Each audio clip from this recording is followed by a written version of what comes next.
The morning had started like any other for Sharon Okeke.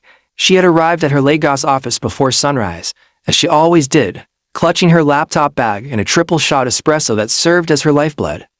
The glass towers of Victoria Island gleamed in the early light, and Sharon felt that familiar surge of ambition that had carried her from her mother's modest home in Surulere to the corner office of one of Nigeria's fastest-growing tech firms. She was 29 years old. She had fought tooth and nail for every promotion, every deal, every ounce of respect in a male-dominated industry.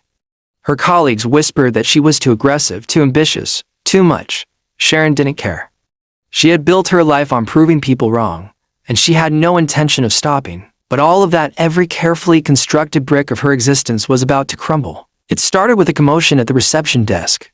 Sharon looked up from her spreadsheets, frowning.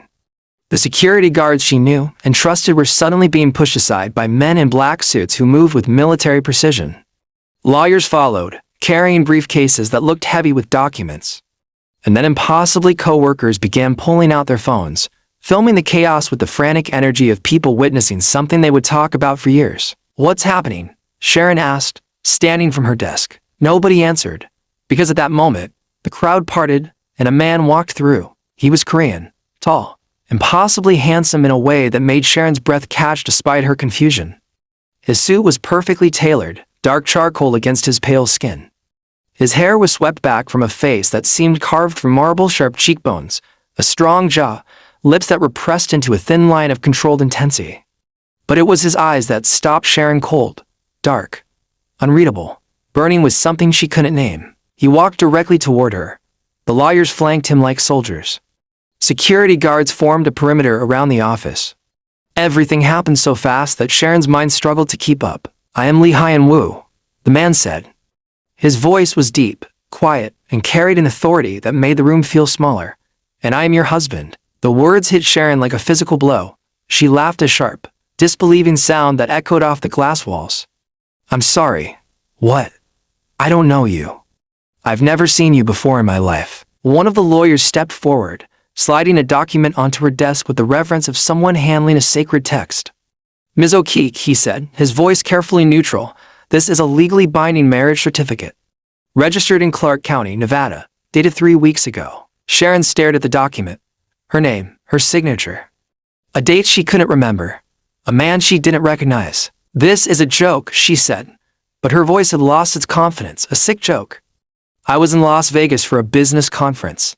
That's all. That's all it was." Memories flickered at the edges of her consciousness, fragmented, slippery, refusing to coalesce into anything coherent. A hotel room, red wine, laughter, a man's voice, deep and warm, saying something that made her feel safe. Made her feel seen. She looked up at Lee Hyun-Woo. Their eyes met and something passed between them, recognition, perhaps, warning, a connection that made no sense. "Oh my God," one of her co-workers whispered, still filming on her phone. "Sharon is married to a Korean mafia boss. I saw him on the news. He's wanted in 3 countries." Gasps rippled through the office. Phones buzzed as videos began uploading to social media. Sharon felt her carefully constructed world splintering in real time. "We need to talk," Hyun-Woo said, alone. He took a step toward her. Sharon instinctively stepped back, hitting her desk. Papers scattered. Her espresso cup toppled, spilling dark liquid across the marriage certificate. "Get away from me," she screamed, her voice cracking with fear and fury. "I don't know you. I don't remember anything." Hyun-Woo pulled out his phone, tapped the screen, and turned it toward her. A photo appeared. Sharon felt her blood run cold. She was in the photograph, laughing, beautiful, dressed in a white dress that she definitely hadn't packed for any business conference. Beside her stood Lee Hyun-Woo in a black suit, his arm around her waist, his expression uncharacteristically soft. Behind them, a wedding arch, a chapel, Las Vegas. Her phone slipped from her fingers and clattered to the floor. The sound seemed impossibly loud. She whispered. "I don't understand. What happened to me in Las Vegas?" The room spun. Colleagues were still filming. Lawyers were arranging more documents. Security guards blocked every exit. And Lee Hyun-Woo stood in the center of the chaos like the eye of a storm, calm, controlled, devastatingly certain. "There's a plane waiting at the private terminal," he said quietly. "We leave in 4 hours. I'll send a car." He turned to go. Sharon felt a surge of desperation. "Wait," she called out. "I need answers. I need to understand." Hyun-Woo paused at the door. He didn't turn around, but she saw his shoulders tense. Then come with me to Las Vegas. I'll show you where it happened. Las Vegas? With you? You must be insane. He glanced back, and something flickered in his eyes, hurt, perhaps, or disappointment. 3 weeks ago, he said softly, you didn't feel that way. Then he was gone, his lawyers following, his security detail dispersing. The room emptied of everything except the wreckage of Sharon's life. She stood alone, surrounded by documents and photographs and questions that had no answers. Her phone buzzed. A text from an unknown number. Don't go with him. He's not who you think. Sharon stared at the message, her heart pounding. Who was sending this? Who knew what had happened in Las Vegas? And why was she suddenly terrified that the answer would destroy everything she thought she knew about herself? Sharon didn't go directly home. She needed answers, and there was only one person she trusted enough to help her find them. Kilma was waiting in Sharon's apartment when she arrived, already armed with printouts and a laptop open to multiple browser tabs. Her best friend since university, Kilma had always been the pragmatic one, the one who cut through Sharon's emotional turbulence with brutal honesty and unwavering loyalty. Tell me everything, Kilma commanded, pulling Sharon onto the couch from the beginning. Sharon's story spilled out in fragments, punctuated by tears and moments of desperate laughter. She told Kilma about the conference, the after-party, the mysterious Korean man who had appeared at her office with lawyers and documents. She showed her the marriage certificate, the photographs, the text messages from the unknown number. Kilma studied everything with the intensity of a detective. Girl, she finally said, you're in serious trouble. This man isn't just a mafia boss. He is the head of one of the most powerful organized crime families in Asia. His name is all over dark web forums. People are terrified of him. She turned her laptop toward Sharon. Articles scrolled past mentions of the Lee dynasty, of Hyun-Woo's ruthless rise to power, of enemies who had mysteriously disappeared. There were photographs of him at galas, at funerals, at meetings with politicians and business leaders. In every image, he looked exactly as he had in Sharon's office, controlled, untouchable, alone. Look at him, Kilma said, pointing at the screen. Does this look like a man capable of emotion? He's a killer, Sharon. A cold-blooded killer. Sharon studied the photographs. In one, Hyun-Woo stood beside his father at a press conference. He was smiling, but the smile didn't reach his eyes. In another, he was at a funeral, his expression carefully neutral. In every image, there was a wall around him, impenetrable and absolute. But Sharon remembered something else. She remembered the way he had looked at her in the office, the way his voice had softened when he said her name. She remembered the photograph of them kissing, the tenderness in his expression that seemed impossible for a man with so much blood on his hands. I need to know what happened in Las Vegas, Sharon said. I need to remember. Kilma grabbed her shoulders. You can't go back there with him. It's too dangerous. If I don't go, I'll never know the truth. And the truth is the only thing that can save me now. The car arrived exactly 4 hours later, exactly as Hyun-Woo had promised. Sharon looked out the window and saw him standing beside a black Mercedes, his face upturned toward her apartment. Even from this distance, she could feel the intensity of his gaze. I'll be fine, she told Kilma, pulling her into a fierce embrace. If something happens to me, you'll know the truth. You'll tell the world what happened. I will, Kilma promised, her voice thick with tears. But nothing's going to happen to you. You're just stubborn to die. Sharon laughed despite herself. Then she was in the car, and the car was speeding toward the airport, and her life was officially out of her control. The private jet was more luxurious than anything Sharon had ever experienced. Leather seats the color of cognac, crystal glasses that caught the light. A private bedroom in the back that made her cheeks flush with unwanted heat. Hyun-Woo sat across from her, watching her with an intensity that made her skin tingle. He hadn't spoken since they'd left the car, but his presence filled the cabin like a living thing. Why did you marry me? Sharon finally asked. The truth. Not whatever story your lawyers cooked up. Hyun-Woo was silent for a long moment.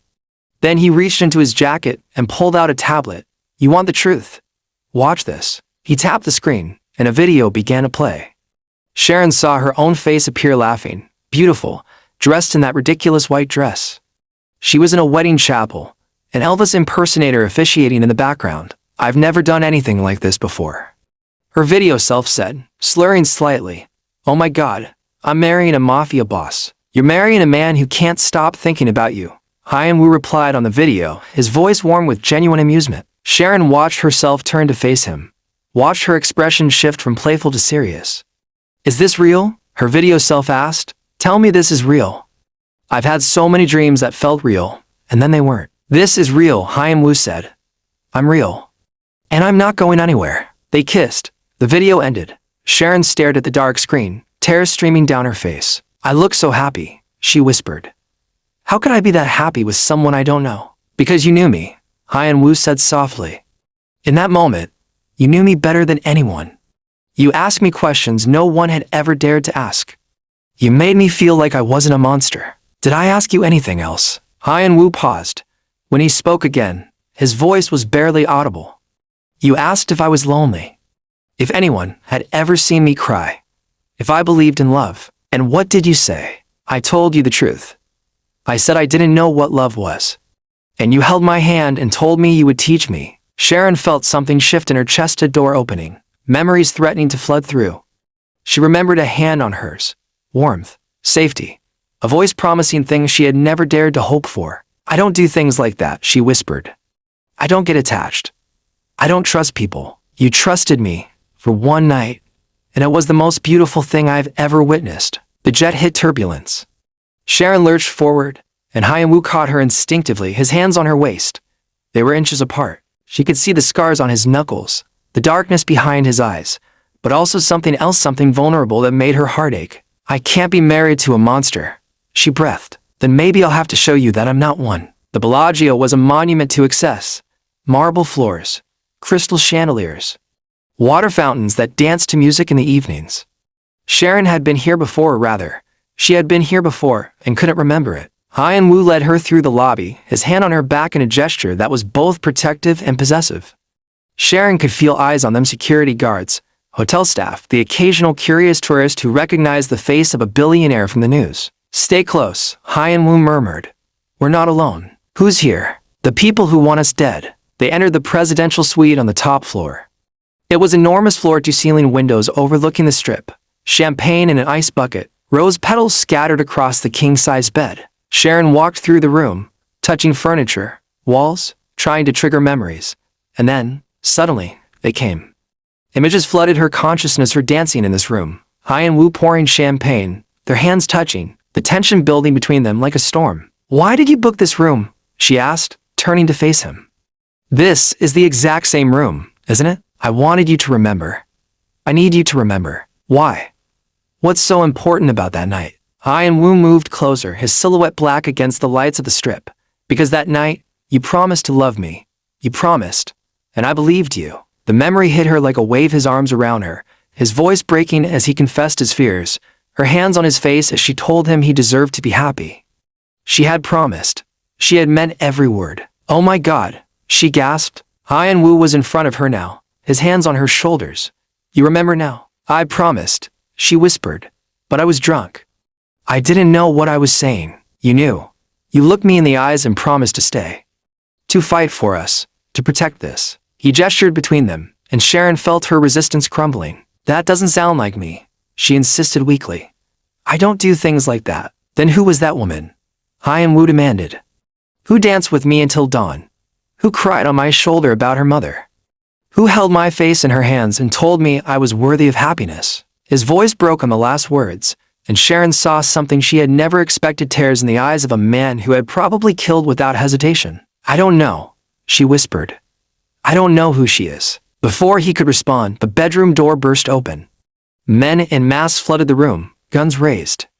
Sharon screamed as she was grabbed from behind, a knife pressed to her throat. The boss wants the woman alive, one of the attackers announced. Over my dead body, Hyun-Woo replied, his voice cold as ice. Chaos erupted. Guns fired. Glass shattered. Sharon fought, biting, kicking, scratching, but she was outnumbered. Hyun-Woo moved through the attackers like a force of nature, taking down from men with brutal efficiency. But one man escaped, dragging Sharon toward the balcony.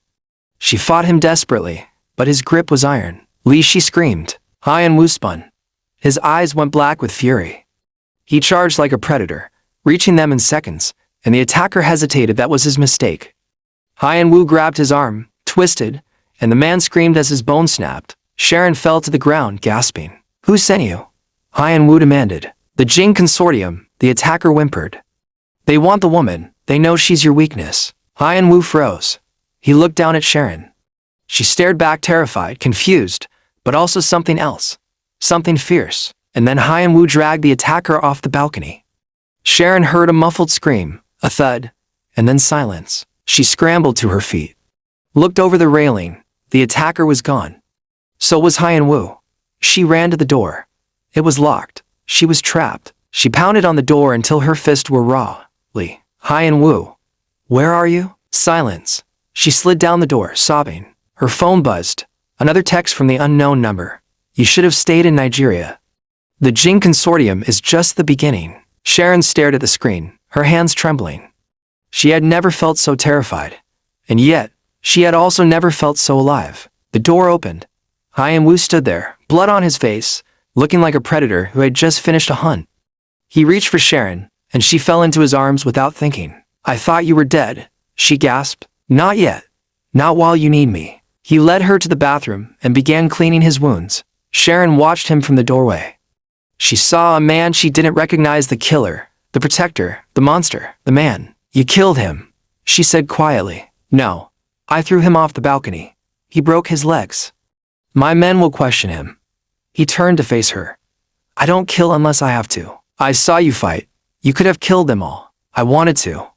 But you were watching. Does that matter? Hyun-Woo moved closer.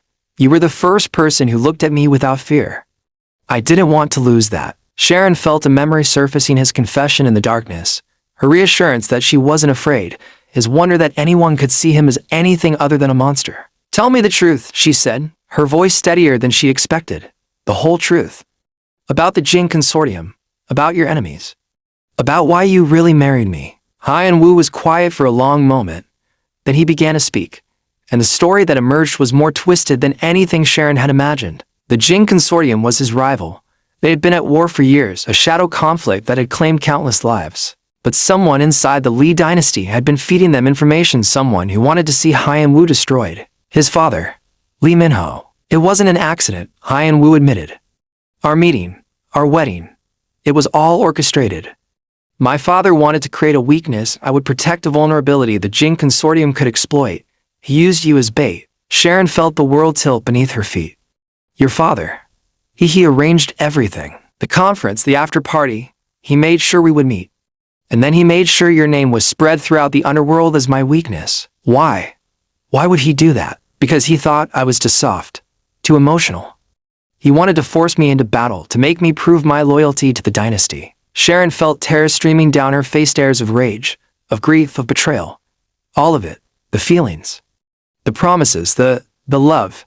It was all manufactured. Hyun-Woo grabbed her shoulders, forcing her to look at him. Not from me. Nothing about what I feel for you was manufactured.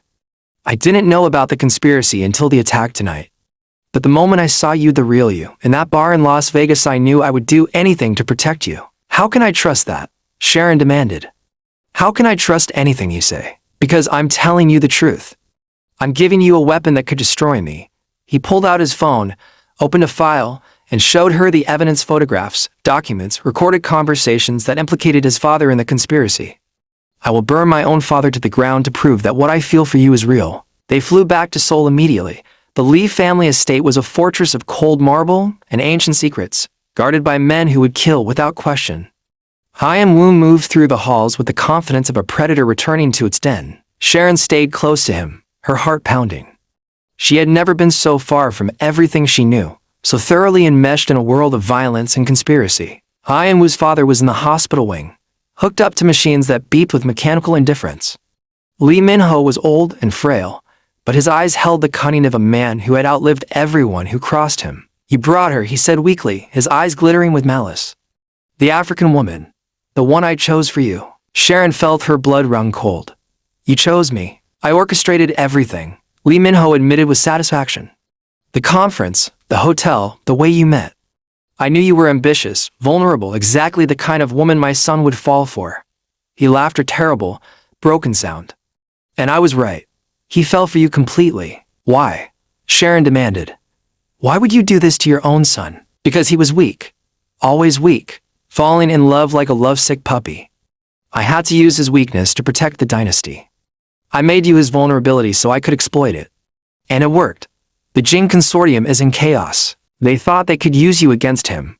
But I used you against them. Hyun-Woo stepped forward, his face pale with rage. You used her. You used me. You manipulated everyone. I did what I had to do, his father said. I ensured the dynasty survived. And I ensured your loyalty. You'll never have my loyalty again. Lee Min-ho laughed again, a horrible, painful sound. Already gone, son. Already gone. And then the monitors flatlined. Nurses rushed in. Hyun-Woo backed away, his face carefully expressionless. He didn't watch his father die. Sharon followed Hyun-Woo into the hallway, her mind reeling. She had just witnessed a man die, a man who had manipulated her, used her, tried to destroy her. And yet, she felt nothing but relief. It's over, she said quietly. Not yet. Hyun-Woo led her back to the main hall of the estate. And there, waiting for them, was someone Sharon hadn't expected. She was beautiful, with sharp features and eyes that held the same calculating intelligence as Hyun-Woo. Her name was Lee So-yoon, and she was Hyun-Woo's half-sister. I know everything, So-yoon said, a cold smile playing on her lips. Father told me before he died. I know about the conspiracy. I know about the marriage. And I know about your enemies. What do you want? Hyun-Woo demanded. I want what's mine. Half the dynasty. And I want the Jing Consortium destroyed. You won't get a thing, Hyun-Woo said coldly. So-yoon laughed. I know something you don't, brother. I know who attacked father. Hyun-Woo froze. Sharon felt her heart drop. It was me, So-yoon admitted. I killed him. Or rather, I arranged for him to be killed. He was a liability. He would have destroyed everything with his machinations. I did you a favor. You killed your own father? I removed a threat. And now I have the upper hand.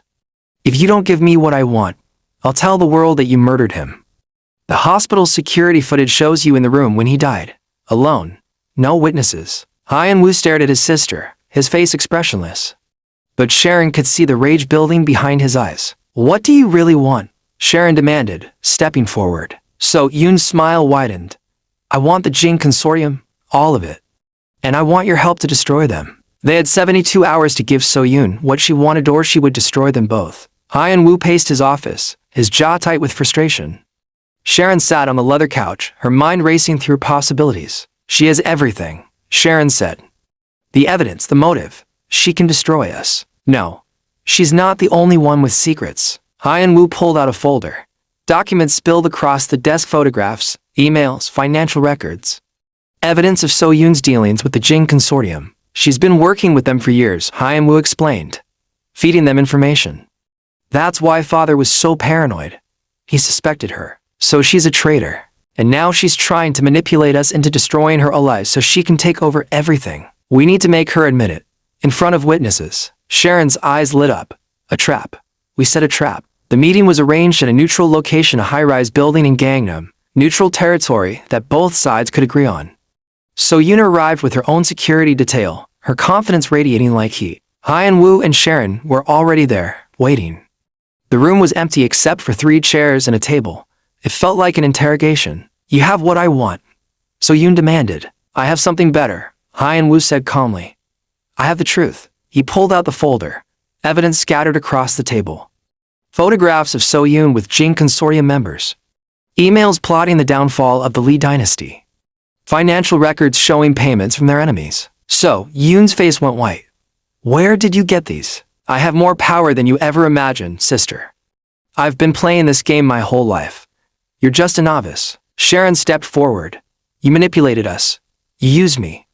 You were going to destroy my marriage before it even had a chance. So-yoon laughed a bitter, desperate sound. Marriage? You think this is love? He's a killer. You're his puppet. Sharon met her gaze without flinching. I'm nobody's puppet. And what I feel for him is real. It was real before I knew he was a mafia boss. Before I knew any of this. The only thing fake was you. So-yoon lunged, but Hyun-Woo was faster. He grabbed her arm, twisted it behind her back. Security flooded the room. I'll destroy you. So-yoon screamed. Both of you. I'll burn this family to the ground. You already tried, Hyun-Woo said coldly. And you failed. It was over. So-yoon was in custody. Her conspiracy exposed. The Jing Consortium in retreat. Hyun-Woo had won. But Sharon couldn't shake the feeling that something was still missing. She was packing her belongings in the presidential suite when she found a small journal, hidden in the lining of her suitcase. Her handwriting, her words from 3 weeks ago. She opened the journal and began to read. Today I met the most extraordinary man. He's dangerous. He's powerful. He's terrifying. And I think I love him. I think I'm going to marry him. Sharon gasped. There was more. He doesn't know it yet. But I'm going to make him mine. I'm going to heal him. I'm going to love him until he forgets what fear feels like. Tears streamed down her face. She remembered. She remembered everything. Hyun-Woo walked into the room, saw her crying, rushed to her side. What happened? What's wrong? Sharon looked up, her eyes shining with tears and joy. I remember. I remember everything. Why I married you. Why I said yes. Hyun-Woo froze. What? She held out the journal. I wasn't drunk. I wasn't manipulated. I knew exactly what I was doing. I was in love with you. I wanted to marry you. I chose you. She stood, moving toward him. I remember telling your father to go to hell when he tried to stop us. I remember promising you forever. I remember everything. It was always real from the very beginning. Hyun-Woo pulled her into his arms, his body shaking with emotion. I love you, he whispered. I love you so much. Sharon laughed through her tears. I love you too. I always did. They returned to Nigeria together. Sharon's mother was suspicious at first, but Hyun-Woo was respectful, charming, and clearly devoted to her daughter. You're sure about this? Her mother asked in private. He's not, you know, a criminal. Sharon laughed. He's complicated, Mama, but he loves me. And I love him. You look happy. Really happy. I am, for the first time in my life. I'm exactly where I want to be. Outside, Hyun-Woo was helping fix the gate. He was covered in dirt and sweat, wearing casual clothes that made him look like a regular man. He looked up when Sharon approached, and their eyes met. You look ridiculous, she teased. He grinned. I'm happy. You said you wanted me to be happy. I take it back. Too late. You're stuck with me. He pulled her into his arms, and she melted against his chest. I know, she whispered, and I'm okay with that. They kissed soft, sweet, full of promise. 1 year later, they stood at the altar again. This time, it was real. This time, they remembered everything. Their families were there, Sharon's mother crying with joy. Hyun-Woo's remaining allies watching with cautious approval. Kyoma was the maid of honor, her eyes suspiciously bright. The officiant wasn't an Elvis impersonator. He was a respected pastor who spoke of love and commitment and the sacredness of marriage. Sharon looked at Hyun-Woo, and her heart swelled. She had come so far from a woman who trusted no one, who built walls around her heart, to someone who had found a love that could survive anything. I promise to choose you, she said, her voice steady with conviction, every day, for the rest of my life. Hyun-Woo's voice was thick with emotion. I promise to let you, because loving you was never weakness. It was strength. You made me stronger. They kissed. Applause erupted. The camera panned up to the sky. They built a life together in Lagos, a modern penthouse with views of the ocean, a thriving business empire that combined Sharon's tech expertise with Hyun-Woo's strategic brilliance.